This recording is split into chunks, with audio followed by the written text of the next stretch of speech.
Hello students, welcome back at my YouTube platform.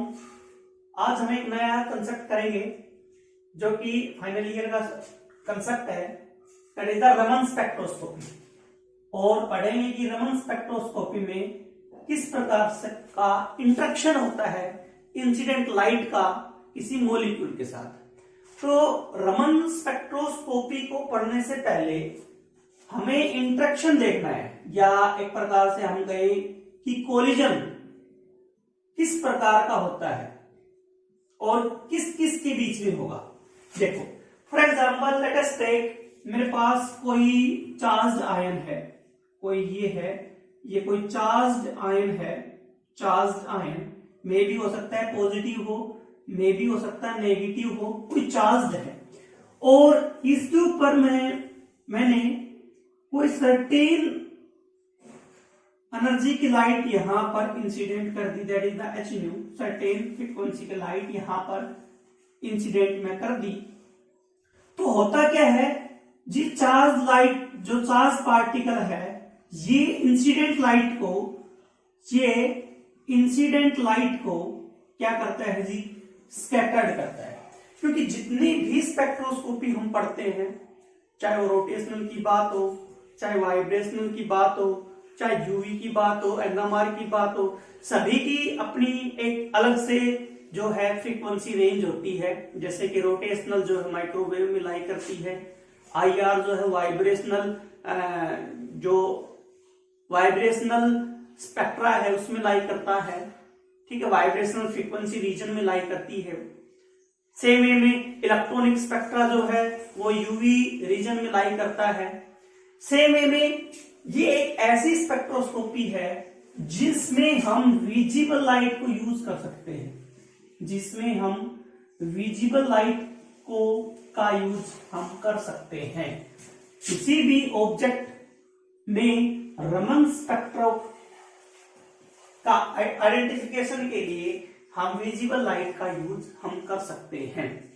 ये एक only spectra है। ये सीवी रमन साहब ने इसको डिस्क्राइब किया था, जिसके बिहाफ पे रमन जी को फिजिक्स के अंदर जो है नोबेल पुरस्कार से भी नवाजा गया था।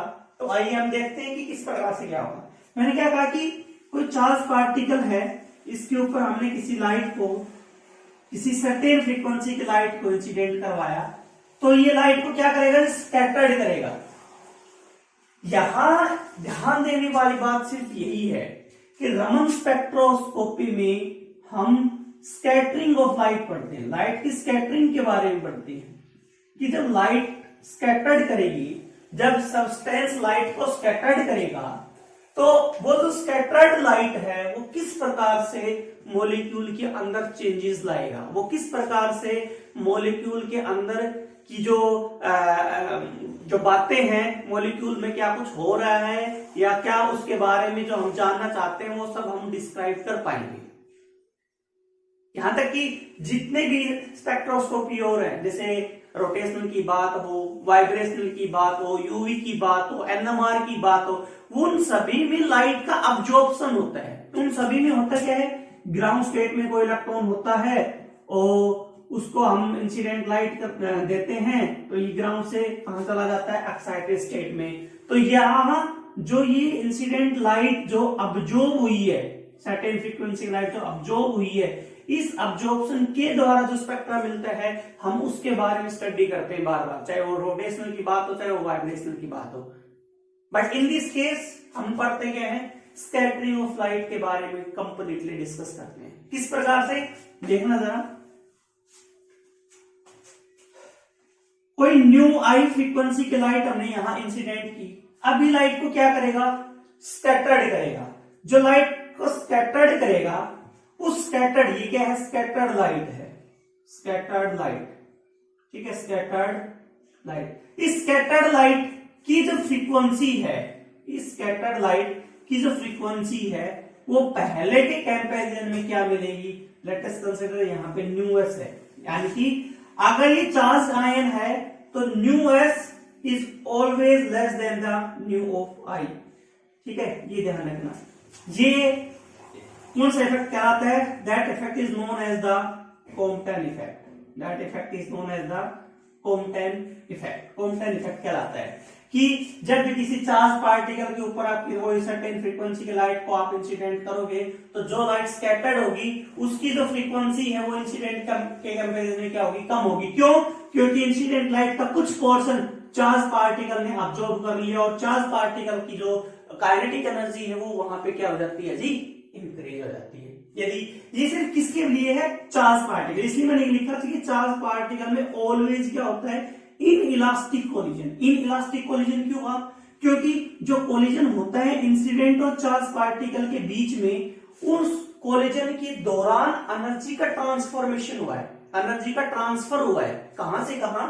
इंसिडेंट लाइट ने अपनी एनर्जी चार्ज पार्टिकल को दे दी, जिसके कारण चार्ज पार्टिकल की जो स्पीड है, चार्ज पार्टिकल की जो काइनेटिक एनर्जी है वो तो बढ़ गई, बट जो स्कैटर्ड लाइट है, जो इस चार्ज पार्टिकल ने लाइट को स्कैटर्ड किया है, उस स्कैटर्ड लाइट की फ्रीक्वेंसी या एनर्जी क्या हो जाती है, कम। या आप इसको ये कह सकते हो जो वेवलेंथ है स्कैटर्ड का वो ज्यादा होता है इंसिडेंट के कंपैरिजन में, यानी कि स्कैटर्ड लाइट की वेवलेंथ इंसिडेंट के कंपैरिजन में क्या होता है, कम होता है, सॉरी ज्यादा होता है। वेवलेंथ ज्यादा होता है, फ्रीक्वेंसी स्कैटर्ड की कम होती है, इंसिडेंट की ज्यादा होती है। ये क्या कहलाता है, कॉम्पटन इफेक्ट कहलाता है। बट जितने भी, ये तो किसके लिए एप्लीकेबल हो गया, ओनली ऑन चार्ज आयन के बेस बिहाफ पे एप्लीकेबल हो गया। बट जितने भी मॉलिक्यूल है, जितने भी न्यूट्रल मॉलिक्यूल है, कोई एग्जांपल ले लेते हैं, जैसे मान लो ये कोई मॉलिक्यूल है, मुझे नहीं पता ये क्या है, बट इतना पता है ये मॉलिक्यूल न्यूट्रल है, न्यूट्रल मॉलिक्यूल है। इस न्यूट्रल के ऊपर मैंने कोई सर्टेन फ्रीक्वेंसी की लाइट को मैंने इंसिडेंट किया, जैसे यहाँ पे एच न्यू आई को इंसिडेंट किया, तो यहां से लाइट क्या हुई जी, स्कैटर्ड हुई। यहां से लाइट क्या हुई जी, स्कैटर्ड हुई। ये जो लाइट स्कैटर्ड हुई है इसकी फ्रीक्वेंसी इंसिडेंट के रेस्पेक्ट में, ये कौन सी लाइट है, that light is known as the incident light. Incident light के रेस्पेक्ट में सेम रहेगी, सेम जैसी आई थी वैसी की वैसी चली जाएगी। यानी कि मॉलिक्यूल ने ना तो एनर्जी इंसिडेंट से अब्जॉर्ब की, ना अपनी एनर्जी इंसिडेंट लाइट को दी, यानी कि यहां पे कुछ नहीं हो रहा। यहां पे जो कोलिजन हो रहा है इंसिडेंट लाइट और मॉलिक्यूल के बीच में, वो किस प्रकार का कोलिजन है, that is the in elastic collision. In elastic collision, molecule आएगा, मॉलिक्यूल के ऊपर लाइट आएगी और लाइट एज इट इज चली जाएगी, आएगी एज इट इज चली जाएगी, आएगी एज इट इज चली जाएगी। यही डेली लाइफ में होता है। सन की लाइट आती है, इस पैन के ऊपर गिरती है, लाइट चली जाती, लाइट स्कैटर्ड हो जाती है। जिस फ्रीक्वेंसी से आएगी उसी फ्रीक्वेंसी से स्कैटर्ड हो जाएगी। ये ऑलवेज होगा, ऑलवेज होगा। इसलिए इस कोलिजन को हमने क्या नाम दिया, कोलिजन को नाम दिया इलास्टिक कोलिजन। और इस स्कैटरिंग को नाम क्या देंगे, यहां पे इस स्कैटरिंग को क्या नाम देंगे, रिले स्कैटरिंग। क्या नाम देंगे, रिले स्कैटरिंग। यानी कि रिले स्कैटरिंग के दौरान जो इंसिडेंट लाइट की फ्रीक्वेंसी है वो इज इक्वल टू है स्कैटर्ड लाइट की फ्रीक्वेंसी की, या जो वेवलेंथ है इंसिडेंट लाइट का वो बराबर है वेवलेंथ स्कैटर्ड से, या जो एनर्जी है इंसिडेंट की वो बराबर है एनर्जी स्कैटर्ड के बराबर। This is known as the Rayleigh scattering. इस टाइप की स्कैटरिंग को हम क्या बोलते हैं, रिले स्कैटरिंग। की एनर्जी मॉलिक्यूल ने ना तो इंसिडेंट से ली और ना मॉलिक्यूल ने अपनी एनर्जी इंसिडेंट को दी, तो जिस फ्रीक्वेंसी से लाइट आ रही है उसी फ्रीक्वेंसी से लाइट क्या हो जाएगी, scattered. But CV Raman ji ने एक एक्सपेरिमेंट को बार बार रिपीट किया। उन्होंने कम लाखों बार उस सेम एक्सपेरिमेंट को, लाखों बार उन्होंने क्या किया, ये मॉलिक्यूल है, पेन के ऊपर लाइट डाली, देखा कि लाइट जो स्कैटर्ड हुई उसकी फ्रीक्वेंसी क्या, फिर सेम मिली उसको, तो उसने फिर से किया, उन्होंने फिर से किया, फिर से देखा सेम, फिर इंसिडेंट किया, फिर देखा स्कैटर्ड सेम। यानी कि हर टाइम में सेम वैल्यू आ रही है। हर टाइम में इंसिडेंट लाइट की जो फ्रीक्वेंसी है वही स्कैटर्ड लाइट की फ्रीक्वेंसी है। लाखों बार उन्होंने उसी सेम एक्सपेरिमेंट को करते गए, बट 1 मिलियन में कोई एक एक्सपेरिमेंट ऐसा निकला जिस एक्सपेरिमेंट में आ तो रही है ई एनर्जी की, बट जा ई एनर्जी की नहीं। यानी कि कहने का मतलब क्या है, ये जो मॉलिक्यूल है लाखों में एक, ये जो मॉलिक्यूल है इसके ऊपर कोई लाइट सर्टेन फ्रीक्वेंसी की लाइट क्या किया हमने, रमन जी ने क्या करवाया, इंसिडेंट करवाया, विजिबल लाइट इंसिडेंट करवाई, और यहां से लाइट क्या हो रही है, scattered. But in this case क्या है कि ये जो स्कैटर्ड लाइट है, इस स्कैटर्ड लाइट की जो फ्रीक्वेंसी है वो इंसिडेंट लाइट के कंपैरिजन में इक्वल नहीं है। यानी कि यहां अगर एच न्यू आई है तो यहां एच न्यू एस होगा, यानी कि H nu I is not equal to nu of S. ठीक है, यानी कि ड्यूरिंग दिस कोलिजन या तो इंसिडेंट लाइट ने अपनी एनर्जी मॉलिक्यूल को दी है जिसके कारण स्कैटर्ड की एनर्जी कम हो गई, या मॉलिक्यूल ने अपनी एनर्जी इसको दी है जिसके कारण स्कैटर्ड की लाइट क्या हो गई, बढ़ गई। ठीक है, ये बहुत ही फेमस एग्जांपल है। तबला का एग्जांपल लोगे, तबला का एग्जांपल लेके हम समझेंगे कि किस प्रकार से होता है। तबला जब ऐसे ढोलक जब बजाते हैं तो एकदम से आवाज निकलती, गूंजती है आवाज, तो वहां पे रमन स्पेक्ट्रा काम करता है, वहां पे यही सब बातें काम करती हैं। उसको हम अच्छे से समझेंगे जब हम थ्योरी को पढ़ेंगे, क्वांटम थ्योरी को। रमन की दो थ्योरी है, क्वांटम और क्लासिकल। तो आज हम क्लासिकल, मेनली क्लासिकल थ्योरी हम लोगों को पढ़नी है, बट क्वांटम थ्योरी भी मैं जल्द ही आपके साथ शेयर करूंगा कि किस प्रकार से क्वांटम थ्योरी होती है रमन स्पेक्ट्रा की, और तबले में किस प्रकार से जो है रमन स्पेक्ट्रा वहां पे होता है, ऑब्जर्व होता है।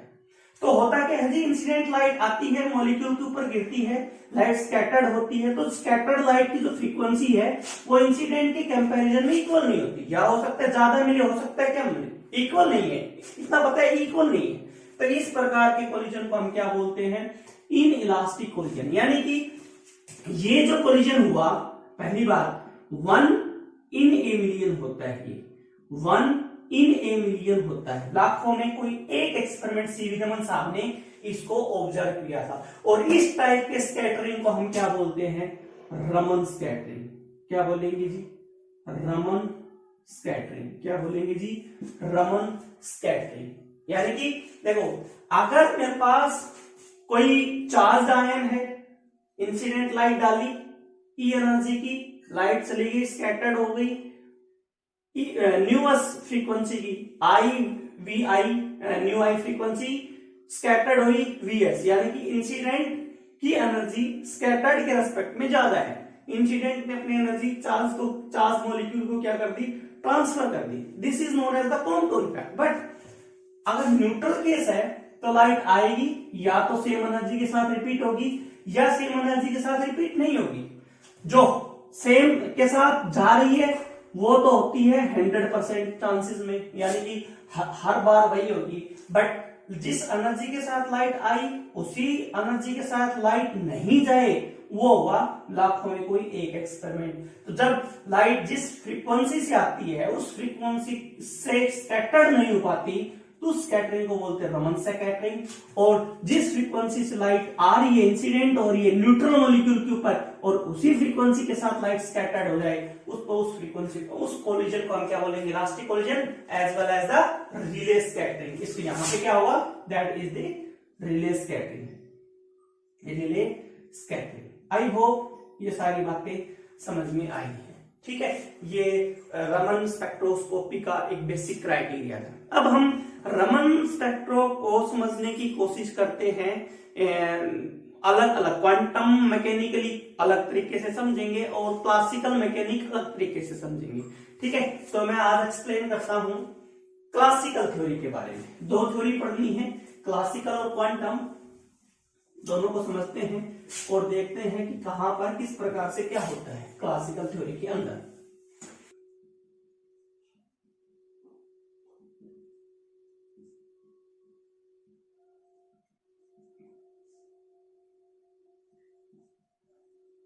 क्लासिकल थ्योरी, क्लासिकल थ्योरी के अंदर मेनली हमें एक टर्म पढ़नी है, that is known as the polarisability.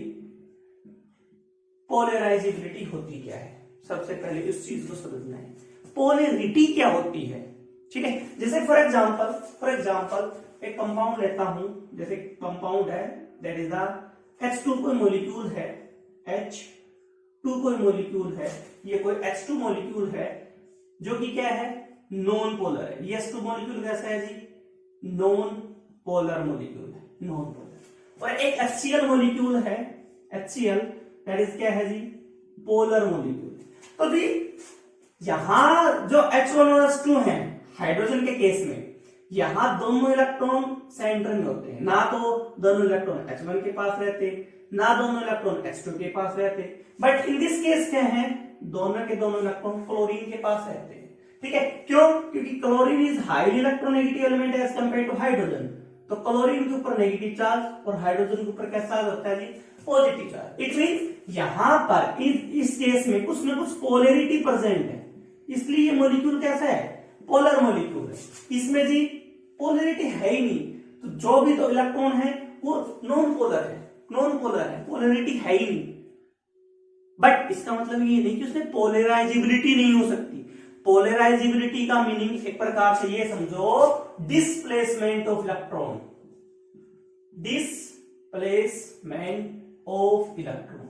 अब यहां अगर electric field zero, electric field है नहीं, तब तो डिस्प्लेसमेंट है ही नहीं, यानी कि पोलराइजेबिलिटी जीरो। बट यहां डिस्प्लेसमेंट हो रहा है क्लोरीन की साइड, इट मींस कुछ ना कुछ सम सिग्निफिकेंट क्या है? पोलराइजेबिलिटी है। बट यहां पे आप इलेक्ट्रिक फील्ड अप्लाई करो, यहां पे आप लोग क्या करो? इलेक्ट्रिक फील्ड अप्लाई करो। लेट अस टेक कि यहां पॉजिटिव चार्ज इलेक्ट्रोड ले लिया आप लोगों ने, और यहां पे क्या ले लिया जी? नेगेटिव इलेक्ट्रोड आप लोगों ने ले लिया है। तो अब जी करंट कैसे पास करेगा? करंट जी ऐसे पास करेगा, positive to negative current pass करता है जी, positive to negative, positive to negative, यानी कि यहां से यहां ये क्या है? डायरेक्शन है, direction of electric field, direction of electric field. अब की बार आपने इलेक्ट्रिक फील्ड लगाया है, और वो भी कैसा electric field? That is the, यहां पे क्या अप्लाई किया है? अप्लाई किया है आप लोगों ने क्या? अप्लाई स्टैटिक इलेक्ट्रिक फील्ड, यानी कि फिक्स अमाउंट में इलेक्ट्रिक फील्ड अप्लाई कर रखा है। इलेक्ट्रिक फील्ड में किसी प्रकार का वेरिएशन नहीं है, same constantly electric field apply कर रहे हैं, कॉन्स्टेंटली इलेक्ट्रिक फील्ड को अप्लाई कर रहे हैं। तब क्या होगा?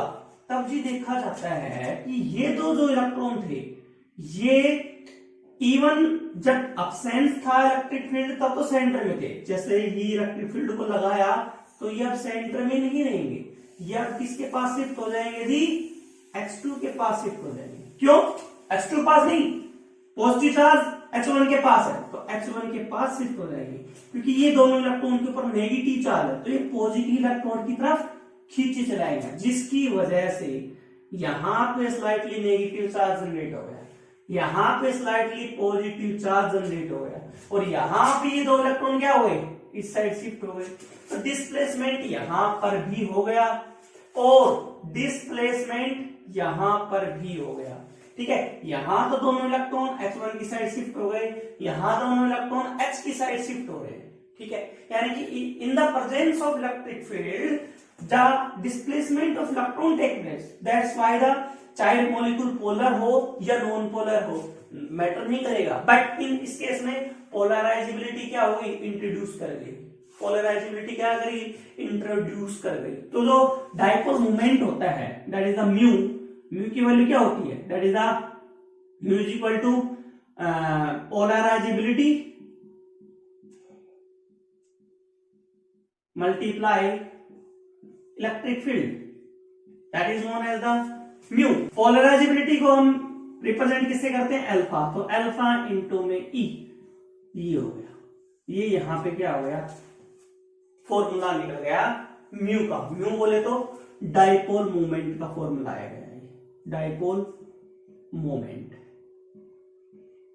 टीनी डाइपोल है ये, डाइपोल मोमेंट का फॉर्मूला आ गया पोलराइजेबिलिटी मल्टीप्लाई क्या? Electric field. पोलराइजेबिलिटी को रिप्रेजेंट किससे करेंगे? दैट इज अल्फा से, हो गया। अब क्वेश्चन ये आया, क्योंकि अपना जो मॉलिक्यूल है, जैसे हम कोई मॉलिक्यूल लेते हैं, कोई लीनियर मॉलिक्यूल ले लिए, चाहे वो पोलर हो चाहे नॉन पोलर। मान लें हमने नॉन पोलर ये एक मॉलिक्यूल ले लिया, that is the linear molecule है। अब ये जी रोटेट भी कर सकता है, रोटेट भी करेगा जी, ये जी वाइब्रेट भी कर सकता है, वाइब्रेट भी करेगा जी। तो due to rotation and due to vibration इसकी पोलराइजेबिलिटी में कितना चेंज आता है, इस रमन स्पेक्ट्रोस्कोपी के अंदर हमें वही देखना है कि during the rotational motion and vibrational motion किस प्रकार से पोलराइजेबिलिटी में चेंज आता है, वो देखते हैं। तो देखो मैं एक बार केस लेता हूं, यही केस लिया मैंने, हाइड्रोजन का केस लेते हैं, ठीक है। ओके, जैसे ये है, ये यहां पे हाइड्रोजन है H1 H2, फिलहाल इलेक्ट्रॉन यहां है, ठीक है। इसको हमने रोटेट करवाया, पहला इलेक्ट्रिक फील्ड लगा दो, कोई बात नहीं, ये लो positive positive positive positive, electric field हमने लगाया, अप्लाई किया, नेगेटिव नेगेटिव नेगेटिव नेगेटिव, ठीक है। तो जी यहां डिस्प्लेसमेंट होगा जिसके कारण यहां स्लाइटली नेगेटिव, यहां स्लाइटली पॉजिटिव। जो डायरेक्शन है इलेक्ट्रिक फील्ड की वो भी इस वे में है, ये है डायरेक्शन ऑफ इलेक्ट्रिक फील्ड। यहां जो डिस्प्लेसमेंट हो रहा है वो पैरेलल में हो रहा है, यानी कि जिस डायरेक्शन में इलेक्ट्रिक फील्ड है उसी डायरेक्शन में इलेक्ट्रॉन का डिस्प्लेसमेंट हो रहा है, उस डायरेक्शन में ही इलेक्ट्रॉन का डिस्प्लेसमेंट हो रहा है। अब इसको रोटेट करवाते हैं जी, ये मॉलिक्यूल ऐसे था, आप इसको ऐसे रोटेट करवाओ, ऐसे यू आप इसको रोटेट करवाते हैं तो क्या हो जाएगा जी, यहां हो जाएगा जी H2 H1, यहां हो जाएगा जी H2 H1, यहां हो जाएगा जी H2 H1, यहां हो जाएगा जी H2 H1, यहां हो जाएगा जी H2 H1, ठीक है। हमने इस वे में इसको रोटेट करवा दिया, ये क्या है इसका रोटेशन मोशन, क्या है इसका रोटेशन मोशन, ठीक है। रोटेशन मोशन के कारण क्या हुआ, यहां इलेक्ट्रॉन यहां पे बेस बेस बेस। अब देखो, अब इलेक्ट्रिक फील्ड तो ऐसे लग रहा है, देखो यहां था, मैं समझाने की कोशिश करता हूं, यहां था तो इलेक्ट्रॉन आसानी से ऐसे हो रहे थे, लेफ्ट राइट हो रहे थे, बट जैसे ये परपेंडिकुलर गया, इलेक्ट्रिक फील्ड की डायरेक्शन ऐसे है, इलेक्ट्रॉन ऐसे मूव कर सकता है, ऐसे तो नहीं कर पाएगा, क्यों, अब इलेक्ट्रिक फील्ड की डायरेक्शन यदि ऐसे है तो इलेक्ट्रॉन का मूवमेंट भी तो इसी डायरेक्शन में होना चाहिए, बट ये प्रेजेंट कैसे है, जस्ट परपेंडिकुलर। यहां पे क्या है कि इलेक्ट्रॉन या ये कहो कि एक प्रकार से जो bond present perpendicular to direction of electric field, ठीक है। बट इन दिस केस, चाहे वो ये वाला केस लगा लो चाहे ये वाला केस लगा लो, जब ये था तो H1 के ऊपर स्लाइटली नेगेटिव, जब ये सिचुएशन आई तो H2 के ऊपर स्लाइटली नेगेटिव। भाई अब भी तो डायरेक्शन यहां इस केस में अब भी तो डायरेक्शन यही है, भाई चेंज थोड़ी नहीं हुई, डायरेक्शन तो चेंज नहीं हुई, वो बात लगा पहले H1 के ऊपर था H2 के ऊपर आ गया, वो तो क्या है ड्यू टू रोटेशन आया है, चार्ज सेम मॉलिक्यूल है, ये भी हाइड्रोजन है, ये भी हाइड्रोजन है, कुछ चेंजमेंट तो हुआ नहीं, magnitude must be same, direction must be same, कब, सिर्फ इन दोनों सिचुएशंस के लिए, फर्स्ट एंड सेकंड सिचुएशन के लिए, बट फर्स्ट के बाद थर्ड फोर्थ फिफ्थ सिक्स्थ पे चले जाओ, हर डायरेक्शन में थर्ड फोर्थ फिफ्थ सिक्स्थ में चारों में क्या हुआ, डायपोल मोमेंट की वैल्यू क्या हो जाएगी, डायपोल मोमेंट की जो वैल्यू है वो क्या हो जाएगी, चेंज, क्यों, क्योंकि डायरेक्शन चेंज हो रही है भाई, और डायपोल मोमेंट क्या होती है, एक डायरेक्शनल क्वांटिटी होती है, क्यों,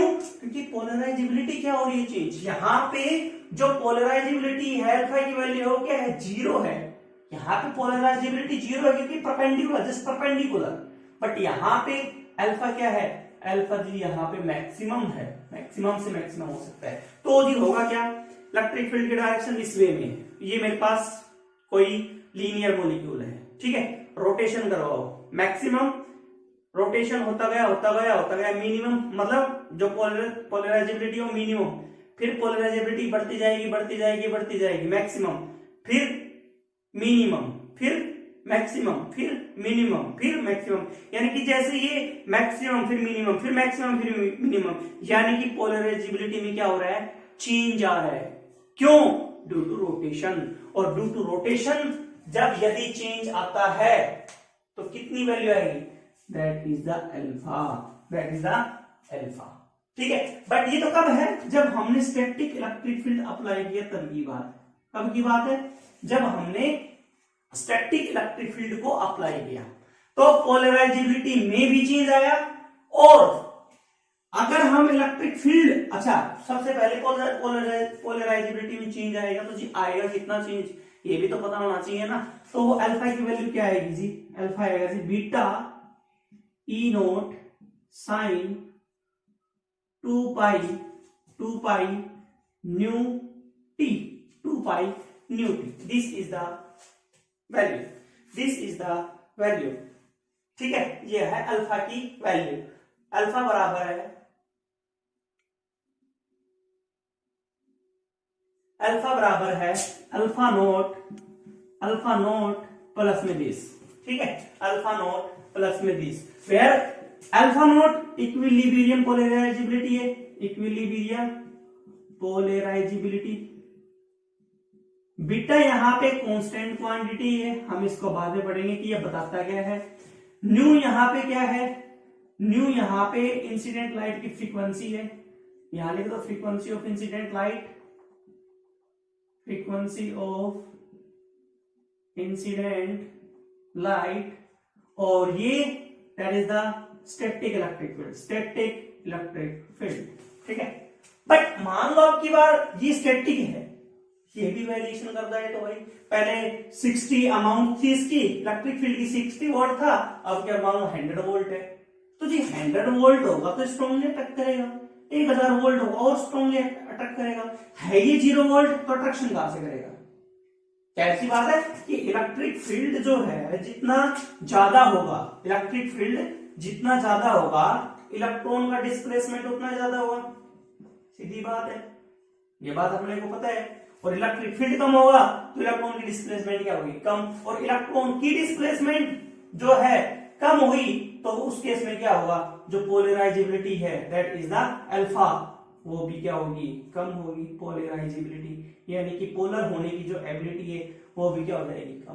तो जब वेहन इलेक्ट्रिक फील्ड इज वेरिएबल, जब इलेक्ट्रिक फील्ड वेरिएबल होगा तो उस केस में इलेक्ट्रिक फील्ड आएगा वो कितना आएगा, ई नोट की जो वैल्यू आती है उस केस में कितनी आती है, दैट वैल्यू आती है ई नोट की, मैं लिख देता हूं, जब इलेक्ट्रिक फील्ड ओसिलेट करेगा, ओसिलेट करेगा तब की बात है, तब ई की वैल्यू कितनी आती है, that is the E naught sine 2 pi nu into T, sine 2 pi nu into T. तो ये है, ये तो होगी रोटेशन की बात। अब वाइब्रेशन की बात जी, क्या वाइब्रेशन भी तो हो रहा है ना। अच्छा, वाइब्रेशन के दौरान किस प्रकार से डायपोल मोमेंट चेंज होगा वो देखते हैं। रोटेशन का हमने देख लिया, अब वाइब्रेशन का देखते हैं जी। वाइब्रेशन के दौरान किस प्रकार से पोलराइजेबिलिटी चेंज होती है।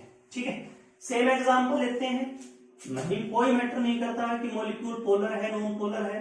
ये मेरे पास कोई पोलर मॉलिक्यूल था, ये मॉलिक्यूल है CO2 का एग्जांपल, CO2 कह रहा हूं, H2 का एग्जांपल ले लो, H2 है। तो ये जो बॉन्ड है इसको थोड़ा सा ये कर लो, ये है H2, this bond is the RE, यहां से लेके यहां तक that is the RE, equilibrium bond distance. अब जी ये कंप्रेस करो, इसको खींचो, यहां इसको कंप्रेस करोगे तो जी ये यहां पे चला जाएगा, यहां पे चला गया जी। अच्छा जी, और ये कहां चला जाएगा जी, कंप्रेस करेंगे तो मतलब स्ट्रेच कर दिया, स्ट्रेच, कंप्रेस करोगे तो H आ जाएगा, इस प्रकार से आएगा। यानी कि ये तो कंप्रेशन हो गया, ये स्ट्रेचिंग हो गई, स्ट्रेचिंग हुई तो bond distance greater than RE हो गया, और जब कंप्रेशन हुआ तो बॉन्ड RE से कम हो गया। यानी कि जब खींच रहा हूं तो बॉन्ड डिस्टेंस बढ़ रही है, जब कम कर रहा हूं तो बॉन्ड डिस्टेंस घट रही है। यानी कि during the vibration the distance between the positive and negative pole will be change. भाई यहां स्लाइटली पॉजिटिव नेगेटिव था, यहां स्लाइटली पॉजिटिव था, कब, यहां इलेक्ट्रिक फील्ड की प्रेजेंस में, इलेक्ट्रिक फील्ड की प्रेजेंस में यहां पे जो डिस्प्लेसमेंट था, मान लो डिस्प्लेसमेंट यहाँ पे कितना था, x अमाउंट था, तो यहाँ x थोड़ी ना होगा भाई, यहाँ तो y अमाउंट हो जाएगा, यानी कि इतना होगा कि x के कंपैरिजन में बहुत ज्यादा अमाउंट होगा। क्यों?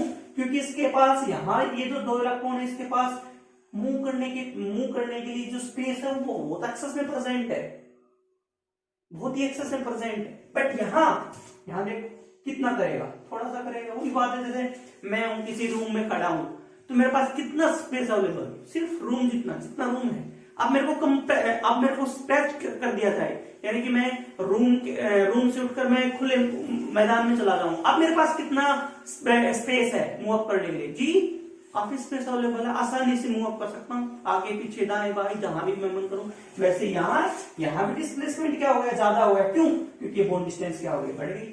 यहाँ डिस्प्लेसमेंट कम, जहां डिस्प्लेसमेंट कम हो गया पोलराइजेबिलिटी में फिर से चेंज आ गया। यहाँ डिस्प्लेसमेंट चेंज हुआ, फिर से पोलराइजेबिलिटी में चेंज आ गया। यानी कि जब वाइब्रेशन होगा मॉलिक्यूल के अंदर, तब भी क्या होगा, पोलराइजेबिलिटी में चेंज आएगा। जब रोटेशन शो करेगा कोई मॉलिक्यूल, तब भी मॉलिक्यूल में क्या आएगा, पोलराइजेबिलिटी में क्या आएगा, चेंज आएगा।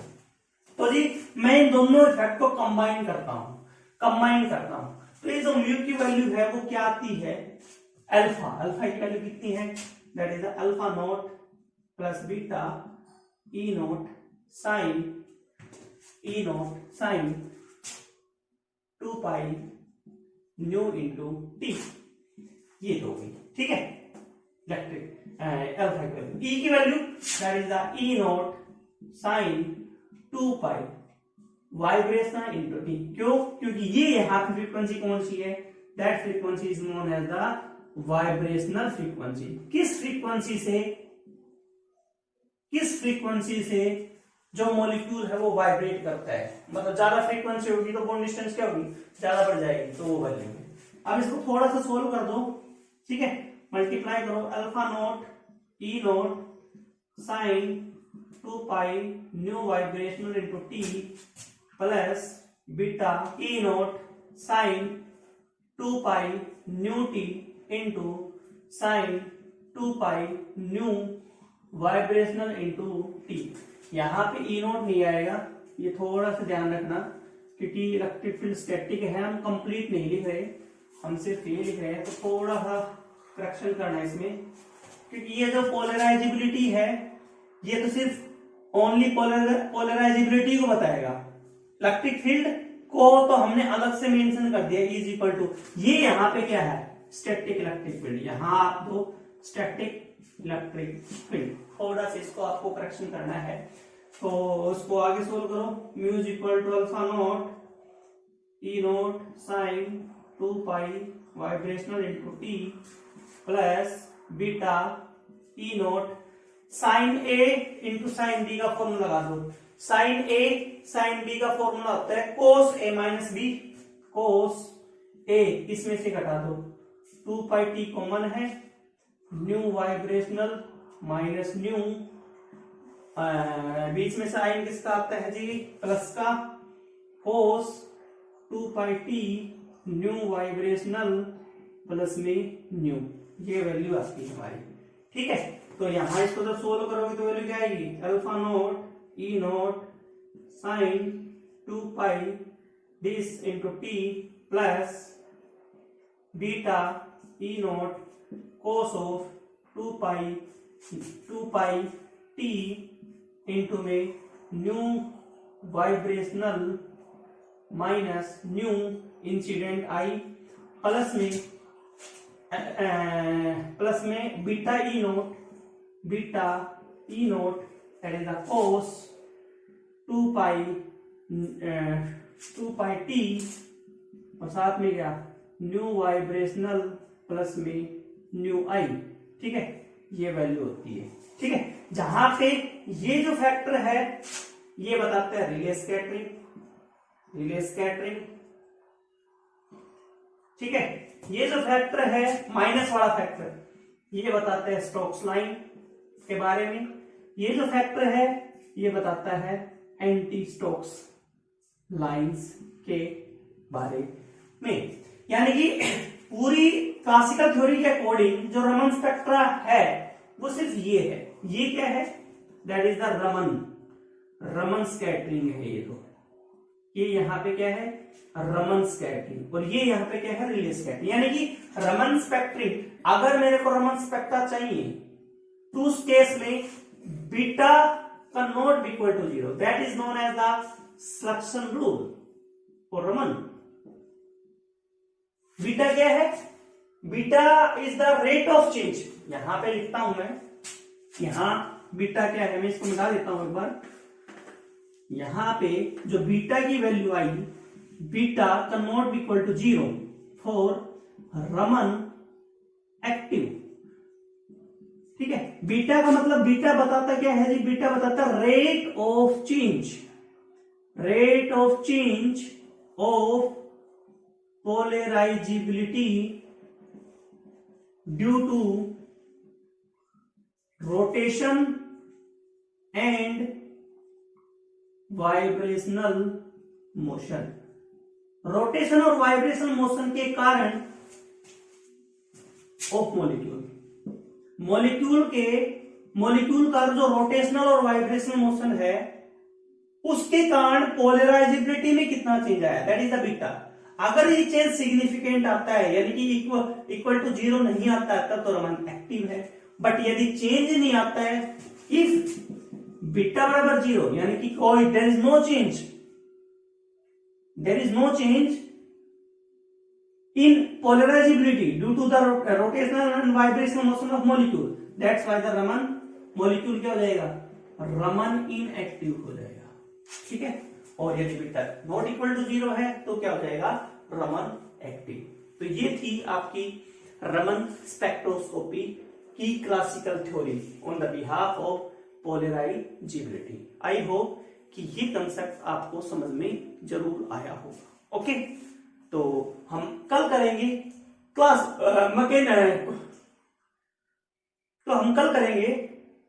क्वांटम थ्योरी को डिस्कस, जिसमें हम पढ़ेंगे स्टोक्स लाइन और एंटी स्टोक्स लाइन के बारे में डिटेल से। जहां पे कंसेप्ट आता है कि Stokes line are more intense than anti Stokes line, और एक जो तबला का एग्जांपल था वो हम वहां पे डिस्कस करेंगे। ठीक है, तो चैनल के साथ बने रहिएगा। तो उसके लिए आप चैनल को सब्सक्राइब और कर देना, और वीडियो यदि अच्छी लगी हो तो लाइक और शेयर कर देना। ठीक है, okay, thank you so much.